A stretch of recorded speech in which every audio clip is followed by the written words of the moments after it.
Good morning madam. খুব বেশি ইংরেজি বলছিস তাই না? জি ম্যাডাম, আমি গ্র্যাজুয়েট। আচ্ছা, গ্র্যাজুয়েট। তো আমি কি করব? আমাকে একটা কথা বল, তুই যেহেতু এতই পড়াশোনা জানিস তাহলে তুই এখানে গার্ডের কাজ কেন করছিস? ম্যাডাম, আমার ভাগ্য খারাপ। ভালো হলে তো আমি ভালো জায়গায় কাজ করতাম। আচ্ছা, তোর ভাগ্য খারাপ? আসলে তোর ভাগ্য খারাপ না, তোর তো কোনো যোগ্যতাই নেই, আর যোগ্যতা নেই বলেই তুই এখানে গার্ডের চাকরি করছিস। আর দুই একটা ইংরেজি ভাষা শিখলে কি ভেবেছিস তুই শিক্ষিত হয়ে যাবি? আর হ্যাঁ, সালাম দে, তোর যোগ্যতা না ওইটুকুই। ম্যাডাম, আমি যদি ইংরেজি বলতে পারি তাহলে ভুল কিসের? আপনি বললে কুল আর আমি বললে ভুল। হ্যাঁ, ভুল। তুই কি ভেবেছিস তুই দুই একটা ইংরেজি বললে তুই সবকিছু জেনে যাবি? তাও তো এত শিক্ষিত কোনো লাভ তো হয়নি, সে তো করছিস দারোয়ানের চাকরি। আর চাকরি পেতেও না ভাগ্য লাগে, যেটা তোর নেই। আর তা নাহলে বড়লোক হতে হয়, তো তো সেই টাকাও নেই, করিস তো সামান্য গার্ডের চাকরি। ম্যাডাম, আমার অন্যায়টা কোথায়? আপনি সেই কখন থেকে আমাকে অপমান করছেন?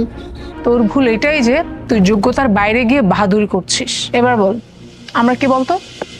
আপনারা তো মালিক পক্ষ। হ্যাঁ, আর তোর কাজ যেটা তুই সেটাই কর, বুঝতে পেরেছিস? চলো।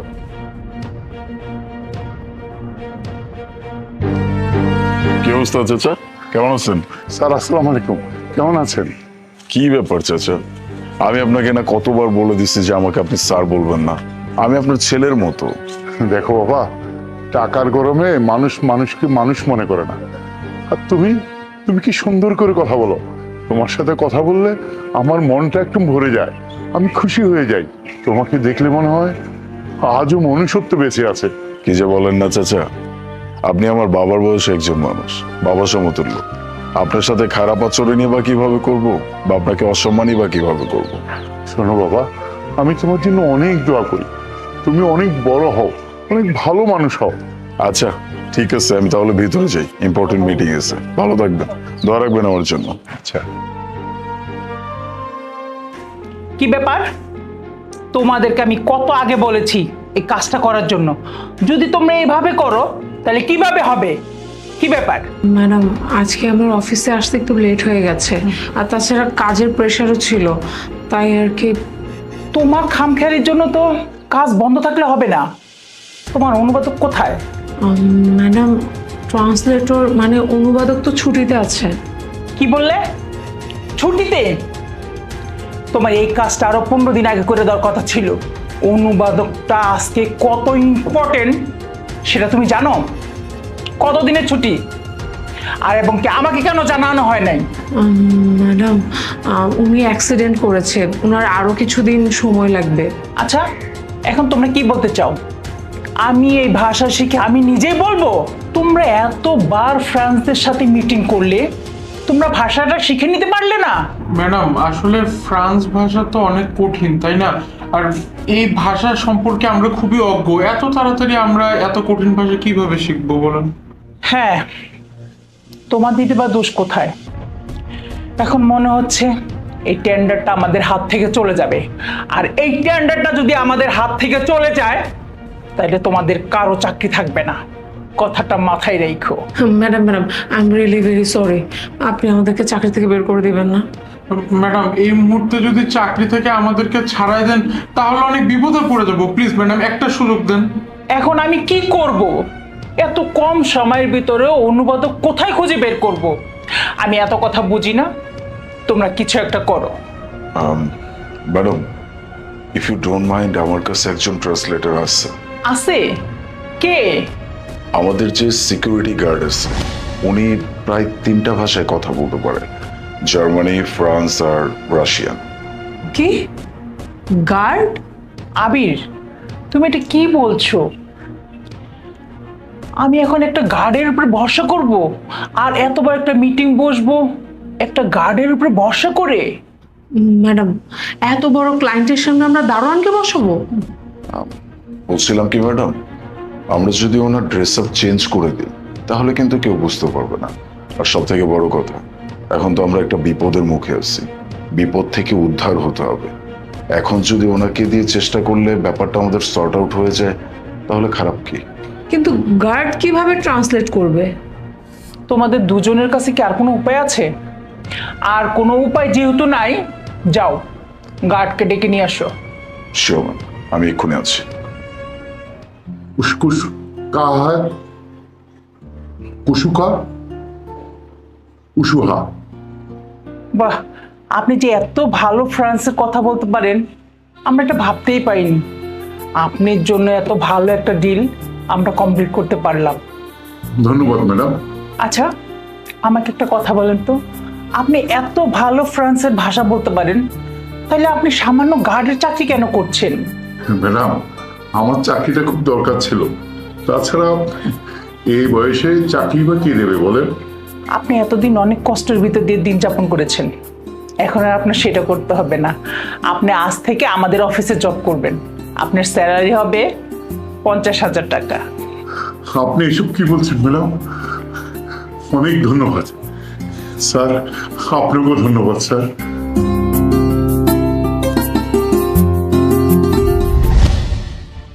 আই শোনো না, আমাকে 200 টাকা দাও। 200 টাকা কি হবে? আরে বুঝে দেখো, ওখানে পাঠাও রাইডার দাঁড় করে রেখে এসেছি। আমার কাছে 200 টাকা ভাঙতি নেই, 500 টাকা নোট, তাই 200 টাকা লাগবে, দাও।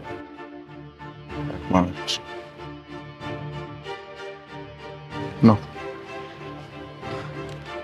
আচ্ছা ঠিক আছে, তুমি এখানে বসো, আমি টাকাটা দিয়ে আসছি।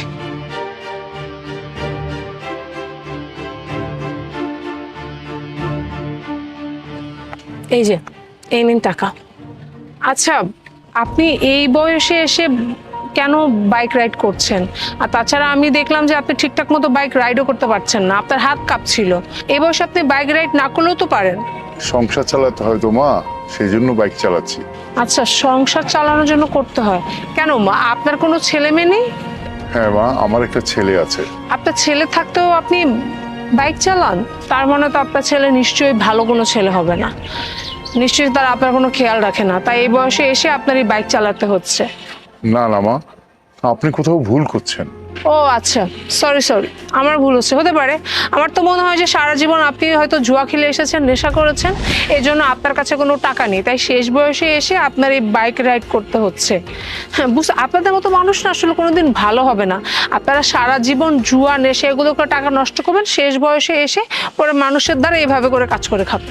এই আপনাদের মতো লোকদের জন্যই না সমাজের আজ এই অবস্থা।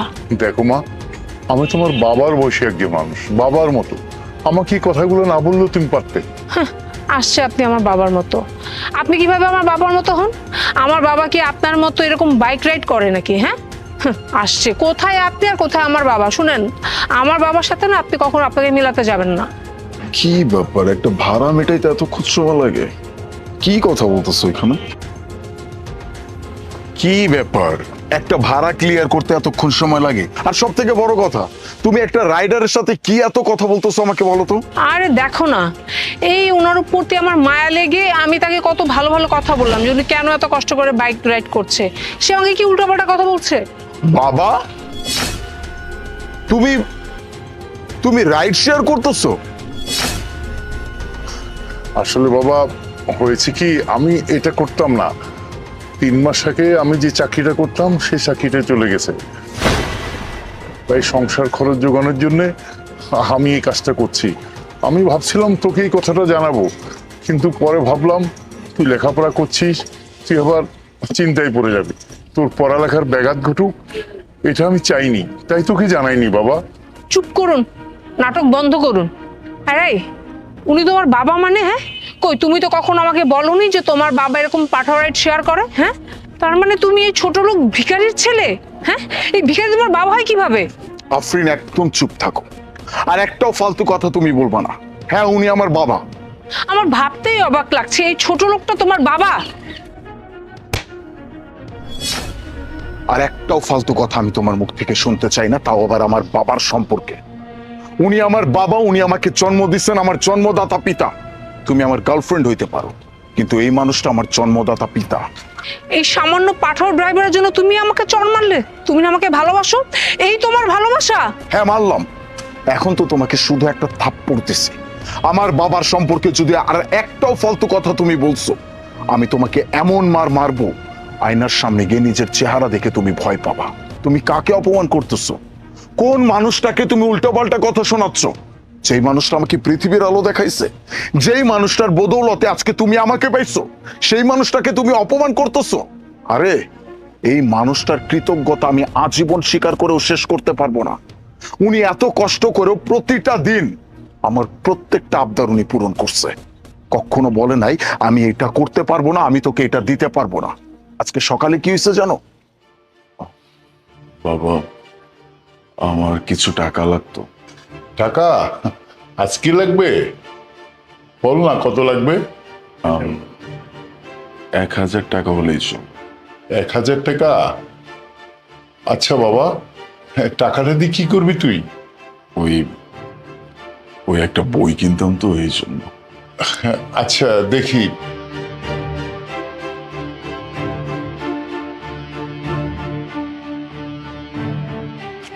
বাবা, আমার কাছে তো 600 টাকা আছে।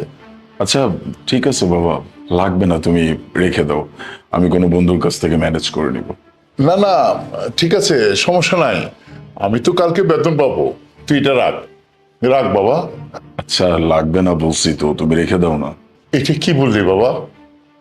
আমার আর কে আছে তুই ছাড়া? আমার সবকিছু তুই। নে বাবা, এই টাকাটা তুই নে। ঠিক আছে। এবার বুঝতে পারছো, যেই মানুষটার পকেটে পর্যাপ্ত টাকা না থাকা সত্ত্বেও আমি যখন যেইটা আবদার করছি তখন সেটার জন্য আমার হাতে টাকা দিয়ে দিচ্ছে। এই মানুষটাকে তুমি যা ইচ্ছা তাই বলে অপমান করতেছো।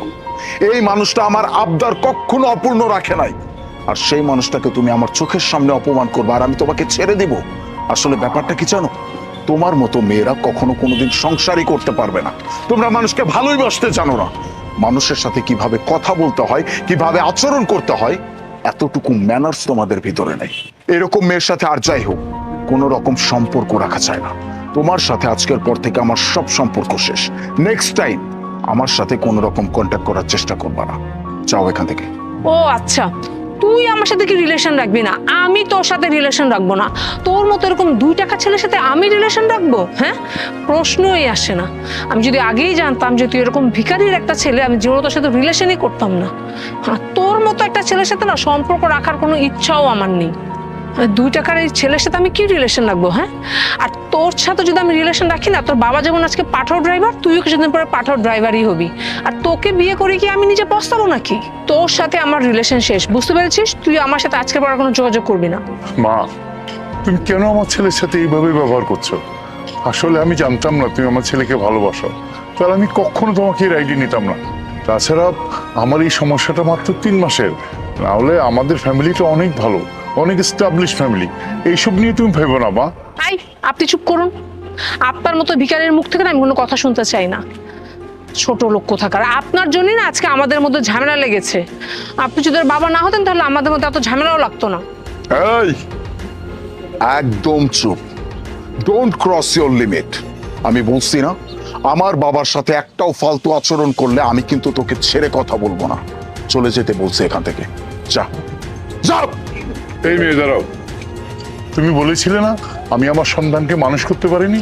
আমি অবশ্যই আমার সন্তানকে মানুষ করতে পেরেছি। এই হচ্ছে আমার যোগ্য সন্তান।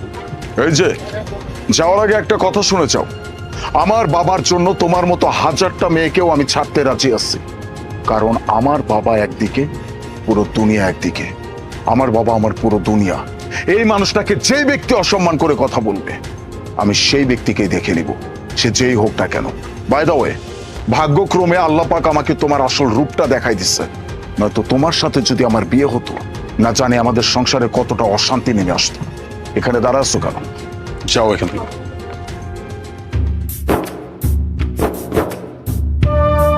বাবা, আই এম সরি, আজকে আমার জন্য তোমার অনেক অপমানিত হইতে হচ্ছে। তুমি প্লিজ আমাকে মাফ করে দাও। আরে না, এসব কি বলছিস? তুই তো আমার ছেলে, তোর জন্য আমার গর্বে বুকটা ফেটে যাচ্ছে। ঠিক আছে, আজকে আমি তোমাকে রাইড করে নিয়ে যাব। পিছনে বসো। আসো আসো।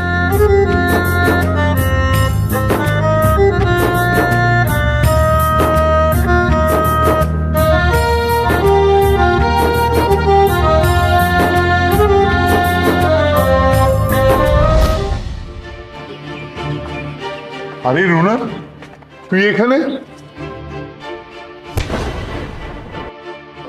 আরে আপনি আমাকে থাপ্পড় মারলেন কেন? এই ছোট লোকের বাচ্চা, তোর সাহস কিভাবে হলো হ্যাঁ যে আমাদের ম্যাডামের নাম ধরে ডাকতে? আরে আফরিন, এই সামান্য ব্যাপারে ওনাকে চড় কেন মারলা? ম্যাডাম, আপনি খেয়াল করেননি এই ছোট লোক দারোয়ানটা আপনার নাম ধরে ডাকছে? হ্যাঁ, আমি শুনেছি। আপনি আমার নাম ধরে কেন ডাকলেন? আমি তো আপনাকে চিনতে পারিনি। আরে রুনা, তুমি আমাকে চিনতে পারছো না? আমি বাদল। আচ্ছা, আপনি কোন বাদল? আমি তো সত্যি মনে করতে পারতেছি না। আরে ওই যে আমি বাঁশি বাজাতাম, পাখির ডাক করতাম, তোমার মনে নেই? ওই যদি শুনো।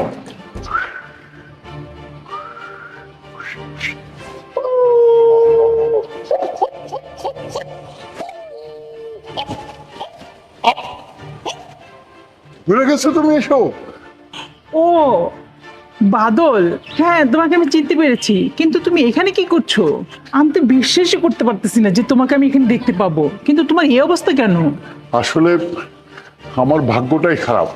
আমি একটা অনেক ভালো চাকরি করতাম, হঠাৎ করে একদিন অ্যাক্সিডেন্টে আমার পা ভেঙে গেল। আমি 2 বছর বিছানায় ছিলাম, তারপরে চাকরিটা চলে গেল। এখন কোনো রকম এখানে এসে এই দারোয়ানের চাকরিটা নিয়েছি। আচ্ছা ঠিক আছে, আমি একটা মিটিংয়ে যাচ্ছি, আমি মিটিং থেকে ফিরে এসে আমি তোমার সাথে কথা বলবো। চলো তুমি থাকো।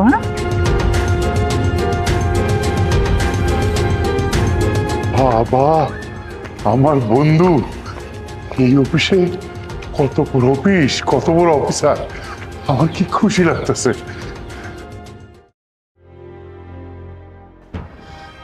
ম্যাডাম, একটা কথা বলতাম। হ্যাঁ বলো। ম্যাডাম, আমি মানলাম গার্ড হচ্ছে আপনার বন্ধু, কিন্তু অফিসের লোকজন তো আপনাকে অনেক ভয় পায়। তারা যদি জানতে পারে যে সামান্য গার্ড একজন আপনার বন্ধু, তাহলে তো তারা আপনাকে সম্মান করবে না, আর তাছাড়া তারা ভয়ও পাবে না। হ্যাঁ আফরিন, তুমি একদম ঠিক বলছো। তাহলে এখন আমি কি করব? ম্যাডাম, আপনি একটা কাজ করুন, আপনি ওনাকে এই চাকরি থেকে বের করে দিন, তাহলে কেউ জানবেও না আর কোনো প্রবলেমও হবে না। ঠিক আছে, তাহলে বের করে দিব। ঠিক আছে, ডাকো। জি। রুনা, আমাকে দেখেছিস? হ্যাঁ বাদল, আমি তোমাকে ডেকেছি। শোনো, তুমি আমার বন্ধু, তুমি যদি এখানে গার্ডের চাকরি করো আর এটা যদি লোকজন জানে, তাহলে আমার মান সম্মান থাকবে না। তাই বলছি তুমি আর এখানে গার্ডের চাকরি করতে পারবে না। হ্যাঁ, আর এই জন্য আপনার চাকরিটা আজকে থেকে নেই, আর এদিকে আপনি আর কখনো আসবেন না। কি বলছিস রুনা? চাকরি না থাকলে আমার তো পুরো ফ্যামিলি না খেয়ে মরবে। আমি এখন কোথায় চাকরি পাবো? আর আমি তোমাকে কোথায় বললাম যে আমি তোমাকে চাকরি থেকে ছাঁটাই করব? তুমি গার্ডের চাকরি ছেড়ে এখানে অ্যাকাউন্টেন্ট চাকরি করবে। কি বলছেন ম্যাডাম? উনি অ্যাকাউন্টেন্ট হিসেবে কাজ করবে? হ্যাঁ, তুমি তো বললে যে আমার বন্ধু যদি গার্ডের চাকরি করে তাহলে আমার মান সম্মান থাকবে না, তাই আমার বন্ধুকে আমি যে কোনো চাকরি দিতেই পারি। কিন্তু ম্যাডাম, উনি তো একজন গার্ড, উনি গার্ড হয়ে কিভাবে সে অ্যাকাউন্টেন্টের কাজ করবে? শোনো, যেটা হবে সেটা আমি দেখে নেব। তোমাকে একটা কথা বলি, তুমি যাকে তাকে চর মারার এই বদ অভ্যাসটা ছেড়ে দিও। শোনো বাদল, কাল থেকে তুমি অ্যাকাউন্টেন্ট হিসেবে এখানে চাকরি করবে। অনেক ধন্যবাদ তোকে রুনা, অনেক ধন্যবাদ। আচ্ছা, এখানে ধন্যবাদের কি আছে? বন্ধুর সাহায্যে বন্ধু করবে, এটাই তো নিয়ম। আচ্ছা আফরিন, তুমি একটা কথা বলো তো, তোমার বন্ধু যদি এরকম করতো তাহলে কি করতে? তাকে তুমি চাকরি থেকে বের করে দিতে? আরে বন্ধু যদি বন্ধুর সাহায্যে না আসে তাহলে এটা কেমন বন্ধুত্ব বলো? আর বন্ধু বন্ধু তো বন্ধুর জন্য জীবনও দিতে পারে, আর এটা তো সামান্য একটা চাকরির ব্যাপার। ঠিক আছে, অনেক ধন্যবাদ। আচ্ছা, এখানে ধন্যবাদ দিতে হবে কেন? বন্ধুত্বর ভিতরে ধনী গরিব এটা কিছুই নাই। ঠিক আছে, তুই যা, কালকে এসে অ্যাকাউন্টেন্ট হিসাবে জয়েন করিস। আচ্ছা আচ্ছা, ঠিক আছে। এই আসো, আস্তে আস্তে আসো।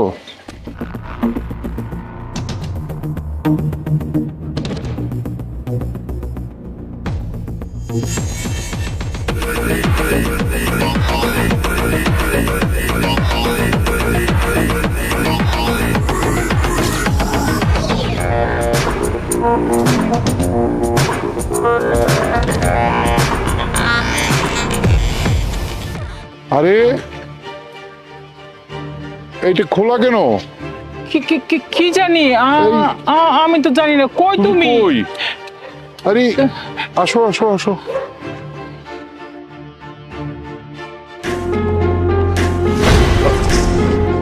Sorry, I'm extremely sorry.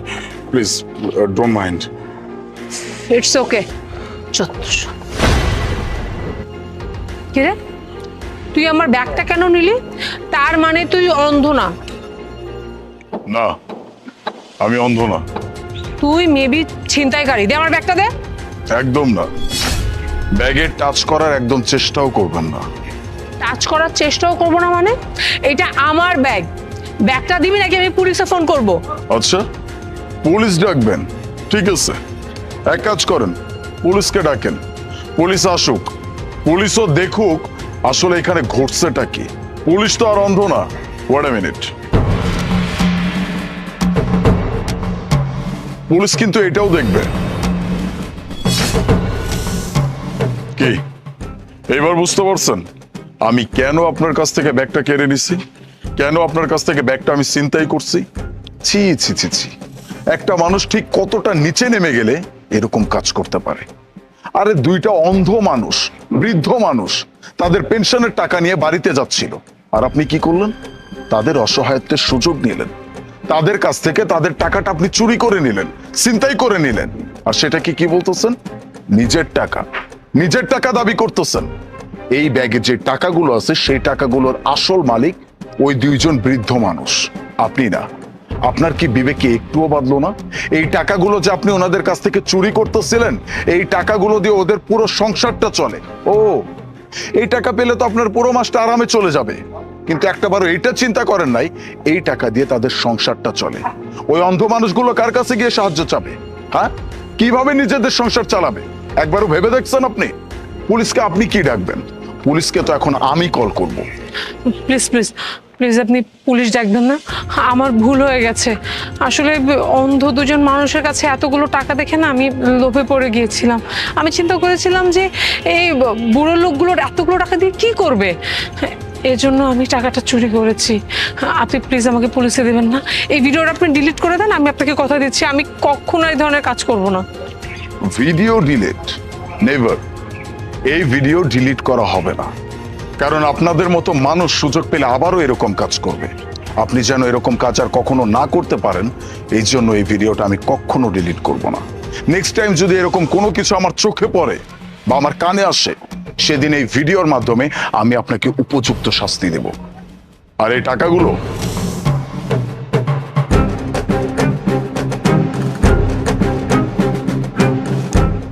টাকাগুলো যাদের, আমি তাদের কাছে এই টাকাগুলো ফেরত দিয়ে দিব।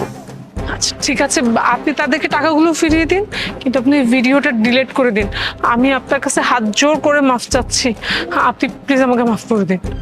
মাফ? আমার কাছে কেন মাফ চাচ্ছেন? অন্যায় তো আপনি আমার সাথে করেন নাই। যেই মানুষগুলোর সাথে অন্যায় করছেন তাদের কাছে মাপ চান। মাপ যদি চাওয়ারই হয় তাহলে ওনার কাছে মাপ চান। আঙ্কেল, এই যে আপনার টাকা। আপনার এই টাকাগুলো এই মেয়েটা চুরি করছিল, যে টাকাগুলো আমি উদ্ধার করছি। এটা আপনার টাকা, এখানে টাকা পুরোপুরি আছে। তোমাকে অনেক ধন্যবাদ বাবা, অনেক ধন্যবাদ। এই টাকাগুলো নিয়ে যাওয়ার পরে তোমার আন্টি ওখানে মাথা ঘুরে পড়ে আছে, আমরা কিছুই বুঝতে পারিনি। আমি ওখানেই বসেছিলাম। বাবু, আল্লাহ তোমার ভালো করুক, তুমি টাকাগুলো ফিরিয়ে দিয়েছো। আঙ্কেল, আঙ্কেল প্লিজ আপনি আমাকে মাফ করে দিন। আমার ভুল হয়ে গেছে। আসলে আমার লোভ চলে আসছিল আপনাদের এই টাকাগুলো দেখে, আমি লোভ সামলাতে পারিনি। প্লিজ আমাকে মাফ করে দিন। দেখো মা, টাকার লোভ অনেক বড়, তুমি একবারও ভাবলে না এই গরিব মানুষের টাকাগুলো তুমি নিয়ে গেলে। আমরা দুজন অন্ধ, আমি আমার স্ত্রীর চিকিৎসার জন্য এই টাকাগুলো নিয়ে যাচ্ছিলাম, আর তুমি টাকাগুলো নিয়ে গেলে। সাবধান মা, এই ধরনের কাজ আর কখনো করবে না। এই নিন আপনার ব্যাগ, বি কেয়ারফুল।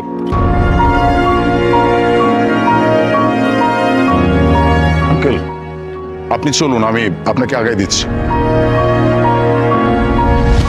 আচ্ছা বাবারা, তোমরা অবশ্যই আমার এই প্রতিবন্ধী মেয়ের বিয়ের জন্য যে বিজ্ঞাপন দিয়েছিলাম সেটা দেখে এসছো, তাই না? তাহলে আমরা এখন পরিচিত হই। তুমি বলো বাবা তোমার পরিচয়টা। জি, আমি সামিন জারিফ, আমার বাসা হলো উত্তরাতে। আমার বাবা বড় একটা কোম্পানির মালিক আর আমার বাসা উত্তরা। বাহ, গুড। এবার তুমি বলো তোমার পরিচয়। আমার নাম নুর আলী, বাবা আমিনুল ইসলাম। মিরপুরে থাকছি। ছোটখাটো একটা ব্যবসার চেষ্টা করছি, কিন্তু এখনো দাঁড় করাতে পারিনি। গুড। আচ্ছা, পরিচয় তো হলো, এবার আমি একটা প্রশ্ন করি তোমাদের, হ্যাঁ, একজন একজন। আচ্ছা বাবা, তুমি কেন আমার এই প্রতিবন্ধী মেয়েকে বিয়ে করবে একটু বলবে আমাকে? আসলে আঙ্কেল, আমাদের টাকা পয়সার কোনো অভাব নেই। আমার বাবা একজন বিজনেসম্যান, অলরেডি আমাদের কোটি কোটি টাকার সম্পত্তি আছে। এরপরেও যখন বিজ্ঞাপনে দেখলাম যে আপনি আপনার প্রতিবন্ধী মেয়েকে বিয়ে দিবেন, তখন আপনার বাসায় এসে দেখলাম কি আপনারও অঢেল সহায় সম্পত্তি, বাড়ি গাড়ি জমি জমা কোনো কিছুরই অভাব নেই। তাই চিন্তা করলাম যে যদি একবার আপনার মেয়েকে আমি বিয়ে করতে পারি, এই প্রতিবন্ধী মেয়েকে বিয়ে করার পরে আপনার এই কোটি কোটি টাকার সম্পত্তি আর আমার বাবার কোটি কোটি টাকার সম্পত্তি সব মিলিয়ে, বুঝতেছেন ব্যাপারটা কত বড় সড়ো একটা বিষয়। তা তো ঠিকই। আচ্ছা বাবা, এবার তুমি বলো তো তুমি কেন আমার এই প্রতিবন্ধী মেয়েকে বিয়ে করবে? আসলে আঙ্কেল, ছোটবেলা থেকেই একটা ব্যাপার নিয়ে আমার খুব ইচ্ছা ছিল যে আমি জীবনে একটা না একটা ভালো কাজ করব। যখন আপনার এই বিজ্ঞাপনটা আমি দেখছি যে আপনার প্রতিবন্ধী মেয়েকে আপনি বিয়ে দিতে চান, তখন আমার কাছে কেন যেন মনে হলো একটা প্রতিবন্ধী মেয়েকে বিয়ে করার থেকে ভালো কাজ আর কিছু হইতে পারে না। এই জন্য চলে আসলাম, বাকিটা আল্লাহ পাকের ইচ্ছা। আচ্ছা ঠিক আছে, তোমরা কিছুদিন আমার বাড়িতে থাকো, আমি তোমাদেরকে একটু পরে সিদ্ধান্তটা জানাবো, ঠিক আছে? চল মা, ভেতরে চল।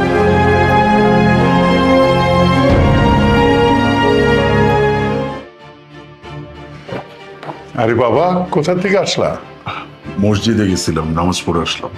বাহ, মাশাআল্লাহ মাশাআল্লাহ। আপনি কোথাও যাচ্ছেন? হ্যাঁ, আমি একটু বাইরে যাচ্ছি, যাও তুমি। আসসালামু আলাইকুম। ওয়ালাইকুম আসসালাম।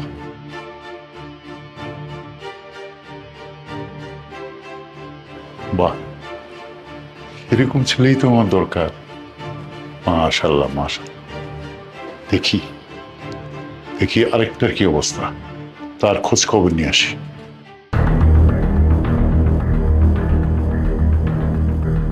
হ্যালো দোস্ত, শোন, আমি সকালবেলায় তোরা বলছি না যে আমি একটা চাকরির ইন্টারভিউ দিতে যাচ্ছি। আসলে সব চাকরির ইন্টারভিউ কিছুই না। আমি বললাম পত্রিকায় একটা বিজ্ঞাপন দেখছিলাম, বুঝছস, যে একটা প্রতিবন্ধী মায়েরা যদি বিয়া করতে পারি তাইলে মনে কর কি অনেক টাকা পয়সা ধন সম্পদ পাবো। এই জন্য আজকে সেখানে আসছি, তোরে বলা হয় না তাই ফোন করে বললাম। শোন, যদি একবার ওই প্রতিবন্ধী, ওই মুখ বেঁকা ওইটা যদি বিয়া করতে পারি, তারপরে আমার লাইফ মামা মনে করে একদম সেটেল। কারণ মাইয়ার যে বাপ একদম কোটিপতি, মনে করে একবার খালি বিয়াটা করবো, আমারে টাকা পয়সা ধন সম্পত্তি একদম ভরায় ফেলাবো। এরপরে ওই প্রতিবন্ধী মাইয়ারা আর দেখে কে, এরপর লাত্তি মাইরা ফেলাই দিব আর সম্পত্তি সব পায়ের উপর পা তুইলা ভোগ করবো। আচ্ছা মামা, আশেপাশে তো কেউ নাই, আমি এখন রাখি, ঠিক আছে? দোয়া করিস। আরেকটা আসছে, বুঝছস, বিয়া করতে, ওরে দেখলেই মনে হয় বুড়াই, ওর লগে জীবনেও বিয়ে হইতো না। বিয়াতে মনে কর আমার লগে হবো, এটা একদম 100% শিওর থাকে, বুঝছস? বিয়া হওয়ানোর পরে কিন্তু ট্রিট খেয়ে যাই। রাখি এখন মামা। আচ্ছা বাবারা, তোমাদেরকে আমি আজকে যে কারণে রেখেছি, হ্যাঁ, আজকে তোমাদেরকে একজন লোকের সাথে পরিচয় করাবো। তোমরা একটু ওয়েট করো, আমি ডাকছি। আপা, একটু এদিকে আসুন তো।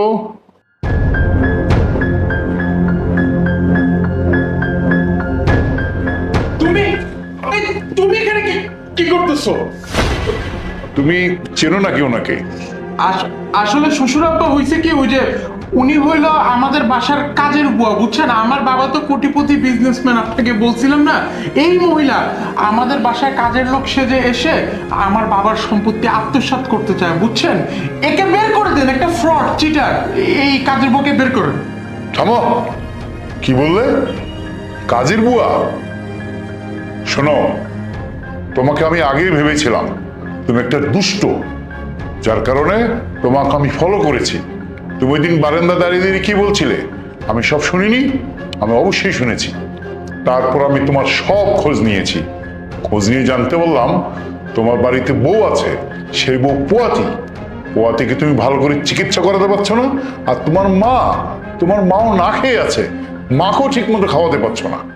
না না বাবা, আপনারা ভুল বুঝতেছেন হবু শ্বশুর আব্বা, তুমিও আমাকে ভুল বুঝতেছো। উনি তো বললাম কাজের, উনি ফ্রড, উনি মিথ্যা কথা বলছে। আমি কোনোই বিয়ে করি নাই, আমার কোনো বউ নাই। চুপ করো, মিথ্যুক কোথাকার। তোমার মা বাবা লন্ডন থাকে তাই না? আর কত মিথ্যে কথা বলবে? হ্যাঁ, আর কি ভেবেছিলে যে তোমার এই মিথ্যে কথা কোনোদিন ধরা পড়বে না? তোমাদের দুজনকে ডাকা হয়েছিল একটা পরীক্ষা নেওয়ার জন্য। আমার বাবা তো টাকা পয়সা কোনো কম নেই, কিন্তু আমি প্রতিবন্ধী সেজেছি শুধুমাত্র দেখার জন্য যে কোন ব্যক্তিটা সৎ, আমি যার সাথে সারাটা জীবন কাটাবো সে মানুষ হিসেবে কেমন। কিন্তু তোমাকে তো আমার বাবা আগেই ধরে ফেলেছিল, তুমি যখন সম্পত্তির লোভে আমাকে বিয়ে করতে চেয়েছো। আর তুমি কিনা তোমার বাসায় পোয়াতি বউ রেখে এসে আমাকে বিয়ে করতে চেয়েছো। লজ্জা করে না? হ্যাঁ, নিজের মা নিজের অসুস্থ বউকে রেখে টাকার লোভে আমার মতো একটা প্রতিবন্ধী মেয়েকেও বিয়ে করতে রাজি হয়ে গেছো। তো বিয়ের পরে তো তুমি আমাকে রেখে অন্য একটা মেয়েকেও রাজি হয়ে যেতে টাকার জন্য। আরে কি বলতেছো, আমি আসলে কোটিপতি বাবার একমাত্র সন্তান। আর তাছাড়া আমি হাসপাতালে বউকে নিব, এসব কি বলছো? আমার তো বউই নাই। বউ থাকলে তো আমি ঠিকই হাসপাতালে নিতাম, তাই না? আর তাছাড়া তুমি আর হবু শ্বশুর আব্বা, আপনারা যাকে আমার মা বলতেছে, উনি তো আমার মাই না। আমি বারবার বলতেছি উনি কাজের বউ। আমার মা তো লন্ডনে থাকে, ওইখানে আমার মাও বিজনেস করে। আপনাদের কোথাও ভুল হচ্ছে, দেখেন উনাকে বের করেন, উনি একটা ফ্রড, আমি বারবার বলতেছি। জারিফ, তুই আমারও অস্বীকার করতেছস? আমারও তুই চিনতে পারতেছস না? এই এই মহিলা, আমি তোরে বলছি না আমি তোরে চিনি না, তুই চোখের সামনে থেকে যা, তোরে কিন্তু আমি অবস্থা খারাপ করে ফেলবো। বাইরে এখান থেকে। চুপ, আর একদম মিথ্যে কথা বলবে না। তোমার সব সত্যিটা না এখানে ফাঁস হয়ে গেছে। এবার যদি তুমি মিথ্যে কথা বলো তাহলে আমি আমার বাবাকে দিয়ে পুলিশ ডাকিয়ে তোমাকে পুলিশের হাতে ধরিয়ে দিব। তখন জেলে গিয়ে তুমি বুঝতে পারবে কত ধানে কত চাল। ঠিকই বলেছিস, পুলিশকে আমি খবর দেবো। শোনো, তুমি যদি সবকিছু সঠিকভাবে স্বীকার না করো তাহলে এক্ষুনি আমি পুলিশ ডাকবো। আর পুলিশ ডাকলে তো বুঝতে পারছো, আর যদি স্বীকার করো তাহলে এখান থেকে তুমি সহজে যেতে পারবে, না হলে তোমাকে কিন্তু আমি ছাড়বো না। বাজান, তুই সব সত্যি সত্যি কয়ে দিস না কে? স্বীকার করে এলো সব, নাইলে হারা পুলিশে খবর দিলে তোরে আর মারে পুলিশে ধরে নিয়ে যাবো। বাবা স্বীকার করে এলো। না প্লিজ, পুলিশকে ডাকবেন না, পুলিশ ডাকার কোনো দরকার নেই। জি, উনি আমার মা আর আমি বিবাহিত। আমি চলে যাচ্ছি এখান থেকে। মা চলো, এখানে আর এক মুহূর্ত না, আমরা চলে যাই। ঠিক আছে আপা।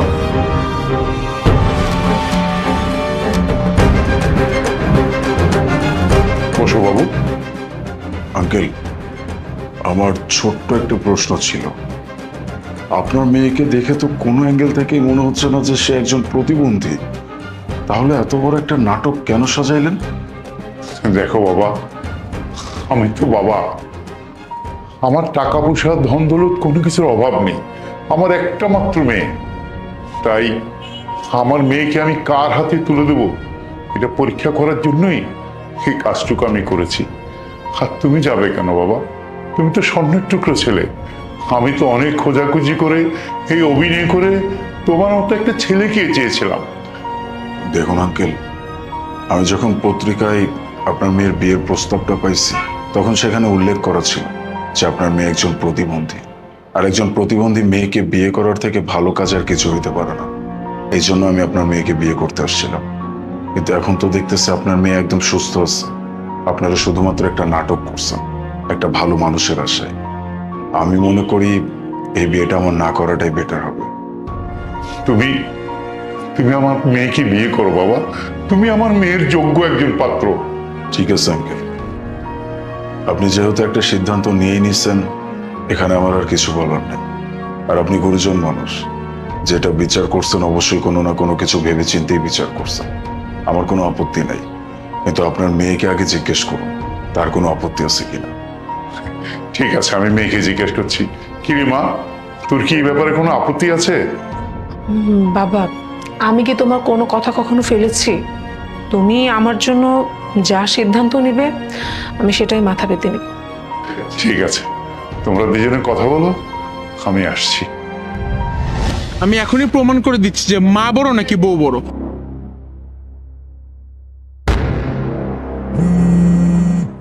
জারিফ ফোন দিছে, দাঁড়ো কথা বলো।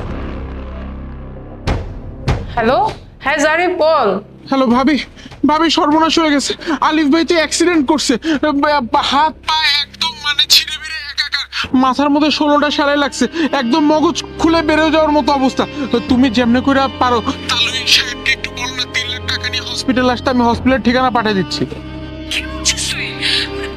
আমি এক্ষুনি আসছি, তুই একটু দাঁড়া। বাবা, সর্বনাশ হয়ে গেছে, আলিফের অ্যাক্সিডেন্ট হয়েছে, নাকি মাথার মজুদ বের হয়ে গেছে। চলো এক্ষুনি 3 লাখ টাকা নিয়ে আমরা হাসপাতাল যাবো, চলো। আরে বলছিস কি তুই? বস, আগে ঠান্ডা হোক। কথা বুঝতে পারছিস কিছু? যার হাত পা ভেঙে গেছে, মগজ বের হয়ে গেছে, তার জন্য এত টেনশন কেন, এত দরদ কেন? সে কি বাঁচবে? বেঁচে থাকলে তো কোনো কাজে আসবে না, পুঙ্গ হয়ে যাবে, অ্যাবনর্মাল হয়ে যাবে, কথা বলতে পারবে না। কি বলছো বাবা? আমার স্বামী হাসপাতালে আর আমি টাকা নিয়ে যাব না? ধর 3 লক্ষ টাকাই দিয়ে তাকে চিকিৎসা করে সুস্থ করে আনলাম, তারপর দেখা গেল তার একটা হাত নেই, একটা পা নেই, তখন সে একটা প্রতিবন্ধী। এই প্রতিবন্ধী লোক দিয়ে তো তোর বাচ্চা কাচ্চা হবে না, কিছুই হবে না। তাহলে তোর লাভটা হবে কি বল? বাচ্চা কাচ্চার মাই যদি হতে পারলি না, তাহলে ওই প্রতিবন্ধী স্বামী দিয়ে কি করবি? তাকে বাথরুমে নিয়ে যাবি, বাথরুম থেকে আনবি, গোসল করাবি, হাতে খাওয়াই দিবি, এইসবই করবি তুই সারা জীবন। 3 বেলা রান্না বাইরে খাওয়াইয়া ওই প্রতিবন্ধী সেবা করবি? শোন মা, ওই ছেলের জন্য তোর চোখের পানি ফেলতে হবে না। চেহারা সুন্দর, সবকিছু সুন্দর, লেখাপড়া আছে। তোকে আমি আমার বন্ধুর ছেলের সাথে বিয়ে দেবো, যে কোনো ছেলেই তোকে দেখলে অনায়াসে পছন্দ করে ফেলবে। এই নিয়ে তুই একদম চিন্তা করিস না। ও একটু নেশা পানি করে, তাতে কি হয়েছে? অনেক টাকা পয়সা তো আছে তাদের। সত্যি বলছো বাবা? আমার আবার বিয়ে হবে, আমি আবার নতুন করে সাজবো, আমার গায়ে হলুদে কত মানুষ আসবে, আমি নাচানাচি করব। শোন, সবই হবে তো, তুই একদম চিন্তা করিস না। তোর বিয়ে দেওয়ার সময় আমি 10টা করে জমা দেবো, এলাকার সব মানুষের খাওয়াবো, ধুমধাম করে তোর বিয়ে দেবো। এসব তুই একদম মাথায় আনিস না। তুই ভিতরে গিয়ে তোর গয়নাগাটি যা আছে, টাকা পয়সা যা আছে, সব নিয়ে আয়। ওরা হাসপাতাল থেকে ফেরার আগেই আমরা এখান থেকে চলে যাব। ঠিক আছে বাবা, তুমি একদম ঠিক বলেছো। আমি এক্ষুনি গহনাগাটি টাকা পয়সা সব বুঝি, আমি পালিয়ে যাচ্ছি। শুনলা তো নিজের কানে ভাই, মাকে ছেড়ে যেই সারাদিন বউ বউ বউ বউ করো, বউকে নিয়ে শপিং করাইতে যাও, এখানে যাও সেখানে যাও, এত টাকা ঢালো, আর সেখানে আমার মা বিছনার মধ্যে অসুস্থ হয়ে পড়ে আছে, মায়ের একটা ওষুধ কেনার টাকা নাই, সেই টাকা তুমি ম্যানেজ করে দাও না, সেই টাকা তুমি দাও বউয়ের বিছনা। আজকে দেখছো তোমার বউ বলতেছে যে সে নাকি তুমি প্রতিবন্ধী হওয়ার পরে সে আরেক বেটার সাথে বিয়ে বসবে। এবার দেখো এই সেম কথাটা আমি আমাদের মাকে ফোন করে বলি, দেখো মা কি বলে।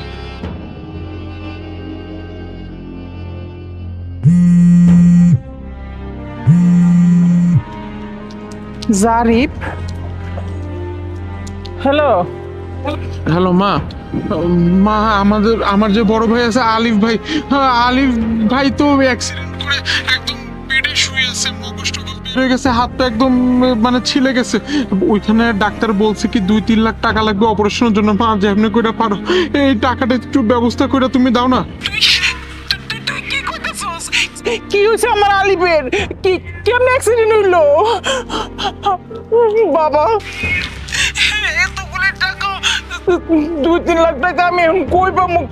আর আর তোরা কই আছিস তোরা? মা, অফিসের পাশের যে হসপিটালটা আছে ওইখানে আমরা আছি মা, তুমি আসতে লাগো মা, আমি বেরোইতেছি টাকা নেওয়ার জন্য। মা আসো মা, তুমি আসো। 3 লাখ টাকা, এত টাকা আমি কই পাবো? যাই হোক তুই কোনো চিন্তা করিস না বাজান, আমার একটা স্বর্ণের চেন আছে, ওইটা বেচে আমি টাকা ব্যবস্থা করে লইতেছি। বাবা তুই আমার আলিমের কাছে থাক বাবা, আমার আলিমের কাছ থেকে তুই সরিস না, সরিস না। দেখলা ভাইয়া, এই হইল মা আর ওই হইল বউ। তোমার বউ বললো যে আরেকজনের সাথে সে বিয়ে বসবে, তার বাবাও সেটাতে সাই দিল। আর মা, তার কাছে ওষুধ খাওয়ার মতো টাকা নেই, সে বলল 2-3 লাখ টাকা নিয়ে আসতে তোমার চিকিৎসার জন্য। এখনো বোঝার কিছু বাকি আছে। চলো মায়ের দিকে যাই। ওরে আল্লাহ, আমার পোলারে তুমি আল্লাহ বাঁচাই দিও। আল্লাহ আমার পোলারে বাজান, তোর কিছু হবে না বাজান, তোর কিছু, আমার পোলা ঠিক আছে। আমার কিচ্ছু হয় নাই, আমি আমি একদম ঠিক আছি মা, আমি একদম ঠিক আছি।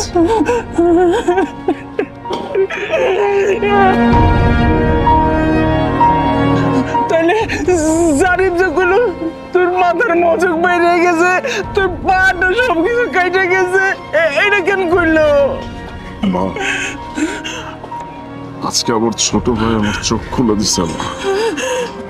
ও যদি আজকে এই কাজটা না করতো তাহলে আমি আজীবন একটা ধোকার মধ্যে থেকে যেতাম মা, আজীবন একটা ধোকার মধ্যে থেকে যেতাম। তুমি চলো আমার সাথে, আজকে সবকিছু আমি ক্লিয়ার করে দিব। চলো আসো। বাবা চলো, আমাদের সব শুনে শেষ। দাঁড়ান, কোথায় যাচ্ছেন? আরে বাবা, তুমি চলে আসছো? আরে জানো না, তোমার কথা শুনে তো আমার হার্টের হওয়ার মতো অবস্থা। আমি জলদি করে 2 রাকাত নফল নামাজ পড়ে এই টাকা পয়সা নিয়ে তোমার হাসপাতালের দিকে যাচ্ছিলাম। বাস, আর একটাও ফালতু কথা বলবেন না, একদম নাটক করবেন না আপনারা। কি ভাবছেন আমি কিচ্ছু জানি না? আমি সব কিছু জানি। এই যে নাটক করতেছেন, এই নাটকগুলো বন্ধ করেন। আপনি যদি আমার শ্বশুর মশাই না হতেন, একদম চাপকে আপনার সবগুলো দাঁত আমি ফেলে দিতাম। কেন? আমি কি করেছি? কি করছেন এটা আবার আমাকে প্রশ্ন করতেছেন? নিজেদের স্বার্থের জন্য আমাকে কাছে টেনে নিছিলেন, আবার যখন স্বার্থ ফুরায় গেছে তখন আমাকে দূরে ঠেলে দিচ্ছেন, তাই না? এইটাই হচ্ছে আপনাদের আসল রূপ। যখন আমার ভাই আপনাদেরকে কল করে বলছে যে আমার একটা দুর্ঘটনা হয়েছে, আমি অ্যাক্সিডেন্ট করছি, আমার অবস্থা খুবই খারাপ, তখন কি বলছিলেন আপনারা? আমি নিজের কানে সবকিছু শুনছি। এই ছিল আপনাদের মনে, তাই না? আপনাদের কথায়, শুধুমাত্র আপনাদের কথায় আমি আমার মা, আমার ভাই সবাইকে এই বাড়ি থেকে বের করে দিছি। আমি ভাবছি আপনারা আমার আপনজন, আর ওরা ওরা আমার পর। কিন্তু আসলে কি হলো আলটিমেটলি? এই মানুষগুলোই আমার আপন। যার কাছে একটা ফুটো কড়িটুকু নাই, সেই মানুষটা পর্যন্ত তার সবকিছু বিক্রি করে আমাকে সুস্থ করার জন্য টাকা নিয়ে যাচ্ছিল হাসপাতালের দিকে। আর আপনারা কি করবেন? আমারই সব টাকা আমার বাড়ি থেকে লুটপাট করে চলে যাচ্ছিলেন।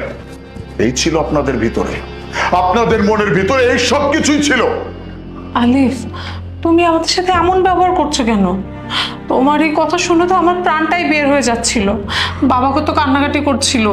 বাবা তোমার জন্য 2 রাকাত নফল নামাজও পড়েছে। এখনই তো আমরা টাকা পয়সা নিয়ে হাসপাতালের দিকেই যাচ্ছিলাম। এই চুপ, একদম চুপ, আর একটাও কথা বলবি না তুই। তুই যদি আর একটাও কথা বলিস আমি কিন্তু তোকে গলা টিপে এখানে মেরে ফেলবো। কি ভাবছিস আমি কিচ্ছু জানি না? ওই যে বললাম, আমার ভাই যখন তোদেরকে কল করছিল তখন তোরা কি কথা বলছিস সবকিছু আমি লাউড স্পিকারে শুনছি। মা, তুই ফোনটা কাটছিস নি? না, আমার তো মনে ছিল না। আমি সবকিছু বুঝে গেছি। সবাই স্বার্থপর, স্বার্থের জন্য আমার পাশে ছিল। যখনই নিজেদের স্বার্থ শেষ হয়ে গেছে তখনই আমার এই বাড়ি থেকে আমার টাকাগুলো নিয়ে পালানোর চেষ্টা হচ্ছে। ঠিক আছে, কোনো সমস্যা নাই। এখন আমি তোদের সাথে যেটা করব সেটা তোরা কোনোদিন এক্সপেক্টও করিস নাই। আমি তোকে ডিভোর্স দিব। তোর মতো মেয়ের সাথে আমি সংসার করব না। আমার মা, আমার ভাইকে যারা ভালোবেসে থাকতে পারবে, যারা সম্মান করে থাকতে পারবে, আমি তাদেরকে নিয়ে থাকবো। নয়তো আমি আর কাউকে চাই না। বেরিয়ে যা। তোদের মতো মানুষের আমার জীবনে কোনো দরকার নেই। বাবা, বাবা, আমার মেয়ের কোনো দোষ নেই, সব দোষ আমার। আমার মেয়েকে আমি প্রলোভন দিয়ে এগুলো করেছি। বলছি না আমি আর কোনো কথা শুনতে চাই না, এখান থেকে চলে যেতে বলছি। আপনাদের কারো মুখ থেকে আমি আর একটা কথাও শুনতে চাচ্ছি না। Out, out. এই, ওয়েট আ মিনিট, ব্যাগ দেখি। আমার সব টাকা নিয়ে তারপর যাওয়া হচ্ছে। Out out.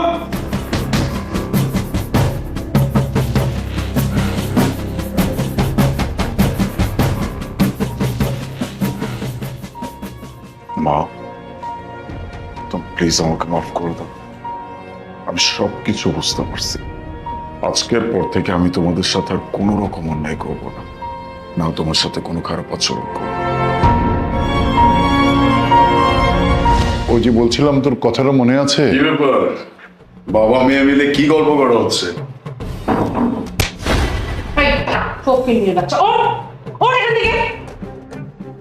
তোর স্থান হচ্ছে এই ফ্লোরে, আমার পাশে না। তাই সব সময় না এই ফ্লোরেই বসবি, কোনোদিনও আমার পাশে বসার মতো সাহস করবি না। আরে মা, তুই এটা কি করলি? তুই ওকে থাপ্পড় মারলি? আশ্চর্য! একজন স্বামীর অধিকার আছে স্ত্রীর সাথে বসার, তুই কি কাজ করলি? এটা এটা তুই ঠিক করেছিস? বাবা, ওকে তুমি তোমার মেয়ের জামাই হিসেবে মেনে নিতে পারো, কিন্তু আমি ওকে আমার স্বামী হিসেবে এক বিন্দুও মানি না। ওর কোনো যোগ্যতা আছে আমার স্বামী হওয়ার? হ্যাঁ, আমার বাবা হচ্ছে একজন কোটিপতি, আরও সামান্য একজন ফকিন্নি। হ্যাঁ, আমাকে যে ও বিয়ে করতে পেরেছে এটাই ওর সাত কপালের ভাগ্য, কিন্তু আমি তোর সাথে সংসার করব না, ইম্পসিবল ব্যাপার। আর তুমি ওকে বলে দাও নেক্সট টাইম যেন আমার পাশে বা আমার সাথে দাঁড়ানোর কোনো চেষ্টাইও না করে। থাক না বাবা, ওনার সাথে এত জোরাজোরি করার কোনো দরকার নাই। উনি তো একদম ঠিক কথাই বলছে। সামান্য ফকিন্নি ঘরের সন্তান আমি কিভাবে এত দামি সোফাতে ওনার পাশে গিয়ে বসি? ওনার পাশে বসার জন্য হলেও যথেষ্ট যোগ্যতার দরকার আছে, যেটা আমার নাই।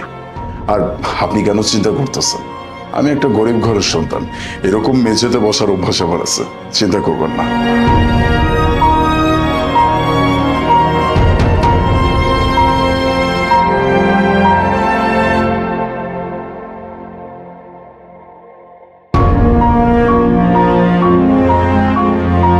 বাবা, তুমি কিছু মনে করো না বাবা।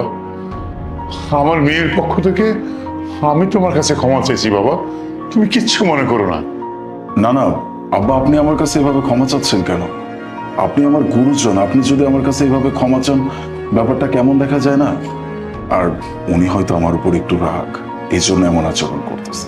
ঠিক হয়ে যাবে, চিন্তা করবেন না।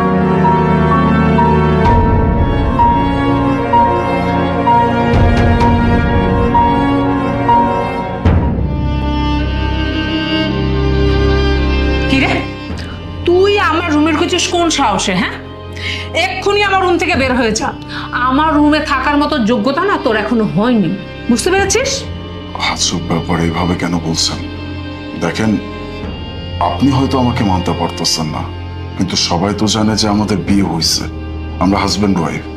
এখন যদি আমি আমাদের রুম থেকে বের হয়ে চলে যাই, এটা যদি বাই এনি চান্স বাবা অথবা মা কেউ দেখে ফেলে, তাহলে কি ভাববে বলেন তো? প্লিজ আপনি চিন্তা করবেন না, আপনি বেডে ঘুমান, আমি ফ্লোরে শুয়ে পড়বো, সমস্যা নেই। একদমই না, তোকে আমি আমার রুমে একদম অ্যালাউ করব না। আর বাবা মা কি ভাবলো না ভাবলো তাতে আমার কিচ্ছু যায় আসে না। তুই এক্ষুনি আমার রুম থেকে বের হয়ে যা, বের হয়ে যা বলছি। ঠিক আছে।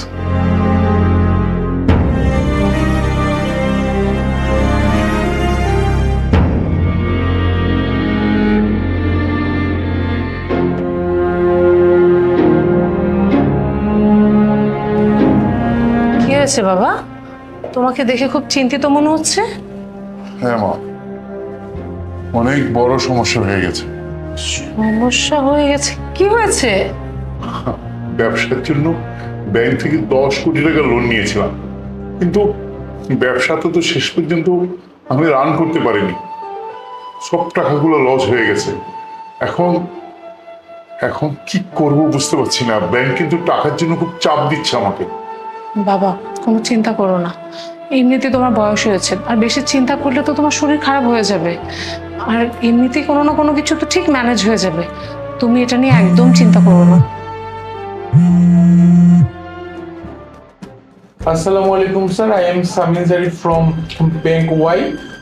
স্যার, আপনি গত 4 বছর আগে আমাদের কোম্পানি থেকে 2 কোটি টাকা লোন নিয়েছিলেন আপনার বাড়ি বানানোর জন্য, এবং গত মাসে আপনার মেয়াদ শেষ হয়ে গেছে ঋণ পরিশোধ করার। এখন পর্যন্ত আপনি যেহেতু কোনো আপডেট দেননি, সুতরাং ব্যাংক থেকে সিদ্ধান্ত নেওয়া হয়েছে আগামী সপ্তাহের মধ্যে যদি আপনি সমস্ত লোন পরিশোধ না করেন সেই ক্ষেত্রে আপনার বাড়িটি নিলামে তোলা হবে। কি বলছেন এসব? দেখুন কি হয়েছে বাবা? মারে, এই তো হচ্ছে বিশাল সমস্যা। ব্যাংক থেকে মাত্র ফোন এলো, তারা বলছে এই 10 কোটি টাকা আমি 1 সপ্তাহের মধ্যে পরিশোধ করতে না পারলে এই বাড়িটা তাকে নিলাম করে দেবে। হবে না, যত টাকা পরিশোধ করতে হয় সব টাকা আমি দিব, কোনো সমস্যা নেই। ফকিন্নির বাচ্চা, ছোট লোক। এই, তোর কি মনে হচ্ছে যে আমরা এখানে বসে মজা করছি? হ্যাঁ, সিরিয়াস একটা কথার মধ্যে তুই এসে আমাদের সাথে ফান করছিস? না, আমি আপনাদের সাথে কোনো ফান করতেছি না, কোনো মজা করতেছি না। আমি যা বলতেছি একদম সত্যি কথা বলতেছি। আমাকে শুধু এইটা বলেন যে কত কোটি টাকা আপনাদের লোন, আমি শোধ করে দিব, পাই পাই করে আমি নিজে শোধ করে দিব। তুই এখনো আমাদের সাথে ফান করছিস? হ্যাঁ, তুই দেখছিস এখানে আমার বাবা চিন্তিত, আমার বাবা অসুস্থ হয়ে যাচ্ছে চিন্তায় চিন্তায়, আর তুই কি না একটা ছোট লোক ফকিন্নি হয়ে লোন পরিশোধের কথা বলছিস? হ্যাঁ, তোর কোনো যোগ্যতা আছে? তুই নিজে তো তোর শ্বশুর বাড়িতে পড়ে থাকিস, তুই আবার আসছিস লোন পরিশোধ করার জন্য। বাবা, ওকে বলো এক্ষুনি বাসা থেকে বের হয়ে যেত, ওখানে আমি আর দেখতেও পাচ্ছি না। দেখুন, আপনি আমাকে যেমনটা ভাবতেছেন আমি কিন্তু তেমন না। আপনি যদি আমার পরিচয় শোনেন সেটা কিন্তু হজম করতে পারবেন না। তোর আবার পরিচয়? তোর আবার কিসের পরিচয় রে? তুই তো একটা ভিখারি, আবার ঘর জামাই, তোর এছাড়া কোনো পরিচয় আছে? আছে, আরেকটা পরিচয় আছে। বাংলাদেশের শীর্ষ 10 জন কোটিপতির মধ্যে আমার বাবা একজন। বাংলাদেশের সব থেকে বড় গাড়ির শোরুমের কথা অবশ্যই জানেন, নামটা অবশ্যই শুনছেন। সেটা কিন্তু আর কারো না, আমার বাবার। শুধুমাত্র বাংলাদেশে না, দেশের বাইরেও এরকম আরো 10 থেকে 20টা শোরুম আমার বাবার আছে। তাহলে এখন আপনি ভেবে দেখেন আমার টাকার পরিমাণ ঠিক কতটুকু। আরে বাবা, আমি তো তোমার ব্যাপারে এত কিছু জানতাম না। আমি তো জানি তুমি একটা মধ্যবিত্ত পরিবারের ভালো একটা ছেলে, তাই তো আমার মেয়ের জন্য আমি তোমাকে চুজ করেছি। হ্যাঁ বাবা, আপনি একদম ঠিক কথা বলছেন। কারণ এই পরিচয়টা আমি কখনো আপনাদেরকে দেই নাই। আমি কখনো চাই নাই আমি আমার বাবার পরিচয়ে বড় হই। আমার বাবার টাকার বড়াই আমি নিজে করি, যেমনটা আপনার মেয়ে করে। আমার বাবার টাকা দিয়ে ফুটানি করার শখ আমার কখনো হয় নাই, বা কখনো হবেও না। আমি সব সময় চাইছি নিজের যোগ্যতায় কিছু করার। এই জন্য আমি আপনাদের সামনে আমি হয়ে আসছিলাম। আপনার মেয়েকে আমি বিয়ে করছি, কিন্তু যখন আমি দেখতেছি যে আমার চোখের সামনে আমার শ্বশুর মশাই সামান্য কিছু টাকার জন্য এত বড় একটা বিপদের সম্মুখীন হতে যাচ্ছে, তখন আমি কিভাবে চুপ করে থাকি? ইম্পসিবল, আমি চুপ করে থাকতে পারবো না। আপনি শুধু আমাকে এতটুকু বলেন যে আপনার লোন ঠিক কত টাকা, আমি পরিশোধ করব, আই প্রমিস। আলিফ, তুমি প্লিজ আমাকে মাফ করে দাও। আমি আসলে তোমাকে অনেক খারাপ কথা বলেছি, অনেক খারাপ আচরণ করেছি, তোমাকে যা হয় তাই বলেছি। তুমি প্লিজ আমাকে মাফ করে দাও। ইটস ওকে, চিন্তা করব বাবা, আপনি একদমই চিন্তা করবেন না। যত টাকা লাগে আমি পরিশোধ করি, আপনি শুধু আমাকে বলেন কত টাকা। আসো মা, আসো, বসো। মা, তোমার মা এই বাসায় কি করছে? হ্যাঁ, আমি না তোমাকে বলেছি তোমার মা যেন এই বাসায় না ঢুকে? আহা, এইভাবে কেন বলতেছো? মা অনেক অসুস্থ, ডক্টর দেখাইতে হবে, এই জন্য নিয়ে আসছি। 2-3 দিনের মতো থাকবে, চিকিৎসা করে আবার চলে যাবে। 2-3 দিন? আমি তো তাকে আমার বাসায় 1 ঘন্টাও অ্যালাউ করব না। হ্যাঁ, আর 2-3 দিন ইম্পসিবল ব্যাপার। এই মহিলার সাথে আমি এক বাড়িতে জীবনেও থাকবো না। তুমি এক্ষুনি তোমার মাকে ঘাট ধাক্কা দিয়ে বাসা থেকে বের করে দাও। আচ্ছা, এইভাবে বলার কোনো মানে হয়? একটা মানুষ অসুস্থ, তাকে ডক্টর দেখানোর জন্য নিয়ে আসছি, এভাবে কেন বলতেছো? আচ্ছা, এক কাজ করো, তুমি আমাকে কিছু টাকা দাও, আমি গিয়ে বাজার সদাই করে নিয়ে আসি। মা আসছে, 2-3 দিন থাকবে, ভালো মন্দ খেতে হবে না? শোনো, আমি যদি পারতাম না তোমার মাকে আমি বিষ খাইয়ে মেরে ফেলতাম। আবার তুমি বলছো আমাকে টাকা দিতে, যে তুমি তোমার মায়ের জন্য ভালো মন্দ বাজার করে নিয়ে আসবে, তারপর সেটা আমি রান্না করে তোমার মাকে খাওয়াবো? হ্যাঁ, দেখো, আমার মাথা খারাপ হয়ে যাওয়ার আগে তুমি তোমার মাকে বাসা থেকে নিয়ে বের হয়ে যাও, তা না হলে কিন্তু আমি তাকে মেরে ফেলবো। আচ্ছা, রিল্যাক্স, ঠিক আছে, আমি রেখে আসবো, কিন্তু আমাকে ফ্রেশ হওয়ার একটু সময় দাও। আমি জাস্ট যাবো, ফ্রেশ হবো, তারপর এসে মাকে নিয়ে যাবো। অনেক দূর থেকে আসছি, সেই গ্রাম থেকে আসছি, ধুলো বালি দিয়ে পুরো শরীরটা একদম শেষ হয়ে গেছে। আমাকে একটু সময় দাও, আমি এক্ষুনি আসছি। ঠিক আছে, তাড়াতাড়ি করো যা করার।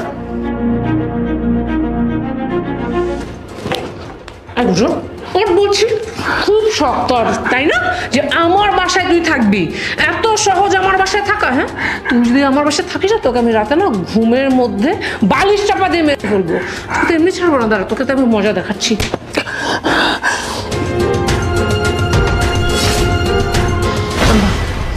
মা, থামলে কেন? মারো। ও, সে তো তোমার নিজের মা। নিজের মায়ের গায়ে কি কেউ কখনো হাত তোলে? তোমার মা মা, আর আমার মা কি বারের জলে ভেসে আসছে? তুমি আমার মায়ের সাথে প্রতিনিয়ত এমন আচরণ করছো। আমি যতবার তোমাকে বোঝানোর চেষ্টা করছি, তুমি আমার একটা কথাও বোঝো নাই। আমি যদি এইসবের এগেনস্টে গিয়ে প্রতিবাদ করতে চাইছি, তুমি আমাকে শুধুমাত্র এই ভয়টাই দেখাইছো তুমি আমাকে ডিভোর্স দিয়ে চলে যাবা। আমি এই ভয়ে, সংসারে অশান্তির ভয়ে আমার মাকে গ্রামে রেখে আসছি, যেন সবাই অন্তত শান্তিতে থাকতে পারে। আজকে কি করছো? হ্যাঁ, আমার মা ভেবে নিজের মায়ের গায়ে পর্যন্ত হাত তুলছো। তোমার মাকে আমি আজকে ইচ্ছা করে নিয়ে আসছি। তোমার মাকে অনেক বলছি, সে বিশ্বাস করে নাই। এই জন্য বলছি আমি যেমনটা বলি তেমনটা করেন। নিজের মেয়ের আসল চেহারা আপনি নিজেই দেখতে পারবেন। কি মা, দেখতে পারছেন? আপনার মেয়ের আসল রূপটা আপনি দেখতে পারছেন? এখন আপনি বলেন, আমিও তো আমার মায়ের সন্তান। আমার চোখের সামনে যখন আপনার মেয়ে আমার মায়ের সাথে এমন আচরণ করে, তখন আমার কতটা খারাপ লাগে। আমার বুকটা ফেটে যায় মা, কিন্তু আমি কিচ্ছু বলতে পারিনি। কেন জানেন? সম্মানের ভয়ে। আপনার মেয়ে যদি আমাকে ডিভোর্স দিয়ে চলে যায়, তাহলে আমাদের পরিবারের সম্মানটা কোথায় চলে যাবে? শুধুমাত্র এই ভয়ে আমি আমার নিজের মাকে গ্রামে রেখে চলে আসছি। এখন আপনি বলেন, আপনার মেয়ের সাথে আসলে কি হওয়া উচিত? আপনি বিচার করবেন এটা। তোর এত বড় সাহস, তুই তো শাশুড়ি লেগে এরকম ব্যবহার করস? তো শাশুড়ি গায়ে হাত তোলস তুই? হ্যাঁ, আজকে আমি যদি এখানে না হইতাম তো আমি বিশ্বাসই করতাম না। জামাই এতদিন যা বলছে আমি একটা কথাও বিশ্বাস করিনি। উল্টা আমি জামাইরে বলছি যে জামাই, তুমি আমার মেয়ের নামে এত অপবাদ দিও না। কিন্তু না, আমার ধারণা সব ভুল, সব ভুল আমার ধারণা। শোন, যেদিন তোকে আমি বিয়ে দিয়েছিলাম সেদিন আমি তোকে বলছি যে শ্বশুর শাশুড়ি স্বামী সবার সাথে তুই ভালো ব্যবহার করবি, কখনো কারোর সাথে খারাপ ব্যবহার করবি না। কিন্তু তুই তুই কি করলি? কি করলি তুই? ছি, আমার নিজের প্রতি নিজের ঘৃণা হইতেছে। কেন জানিস? যে তোর মধ্যে এরকম একটা কুলাঙ্গার মেয়ে আমি পেটে ধরছি। সি সি সি সি সি, যে নিজে মায়ের মতো শাশুড়ি তার গায়ে হাত তুলতে পারে। হ্যাঁ, তোর কাছ থেকে এটা আমি কখনোই আশা করিনি, কখনোই না। তোকে আমি এই শিক্ষা দিচ্ছি, এই শিক্ষা দিয়ে তোর আমি বড় করছি। এই জন্যই তো আশেপাশে মানুষে সবাই তোর নামে খারাপ বলে, সবাই, কেউ না। আজকে আমি জামাইয়ের কথা ধইরা আমি নিজে প্রমাণ করতে আসছি তুই কত নিচে নামতে পারোস। নিজের চোখে দেখার জন্য আমি আসছি এখানে। শোন, যা দেখার আমি নিজের চোখে দেখছি, নিজের কানে শুনছি। আজকের পর থেকে তোর সাথে আমার কোনো সম্পর্ক নাই। হ্যাঁ, সম্পর্ক সেদিনই হবে যেদিন তোর শাশুড়িরে তুই আনতে পারবি এই বাড়িতে, এবং কি সে তোকে ক্ষমা করবে। তারপর আমি তোকে আমার মেয়ে বলে স্বীকার করব, তার আগে না, কখনোই না। মা, মা আমার কথা। এত কিছুর পরেও যদি তোমার মাথায় সুবুদ্ধি না আসে, তাহলে তোমাকে বোঝানোর ক্ষমতা কারো নাই।